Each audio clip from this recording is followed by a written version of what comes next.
Miranda 2021 està dedicada a Vicent Serra Ferrer Blai, que ens va deixar l'any passat i que l'any 1977 fou un dels fundadors i president de l'Obra Cultural Balear de Formentera.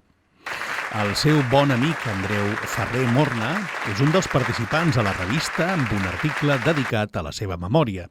Però n'hi ha molt més, com els dels historiadors Santi Colomà i Artur Parrón o el de l'exalcalde Isidor Torres parlant de la lluita ciutadana de les entitats cíviques o el del secretari del Consell, Àngel Custodio Navarro, sobre l'encaix de Formentera en la futura llei de Consells Insulars. Per una banda, que Formentera, segons l'Estatut d'Autonomia, per dues voltes, no per una, per dos, Formentera té dret a tenir una llei sencera dedicada a Formentera. Això ara per ara sembla ser que és difícilment possible, però sí perquè vivim en un moment en què s'ha d'adaptar la llei de consells a l'Estatut d'Autonomia, però mentrestant Formentera viu amb una llei de consells que no pensava en ella perquè estava feta quan només havia 3 consells insulars, 4 illes, però 3 consells.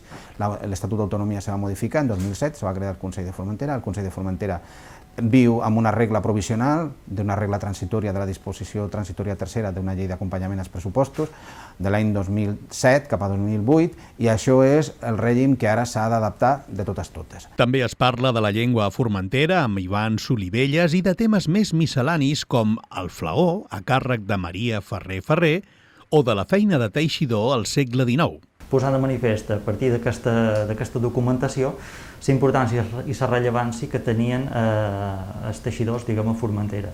Amb aquests padrons, justament, la particularitat que tenen és que posa l'ocupació de la gent, sobretot del cap de família o d'alguns dels membres, diguem, de cada unitat familiar. I l'ofici o la labor o la feina, diguem-ho així, de teixidor, justament surt amb una importància prou rellevant, vull dir, com a cosa, diguem, anecdòtica. Però el 1825, per exemple, hi ha molts més teixidors que no mariners. També s'analitza el paper de la dona en la societat de Formentera al segle passat amb un article d'Anna Raquel González i el model turístic de Balears amb Juan Rodríguez Ferrer, entre d'altres.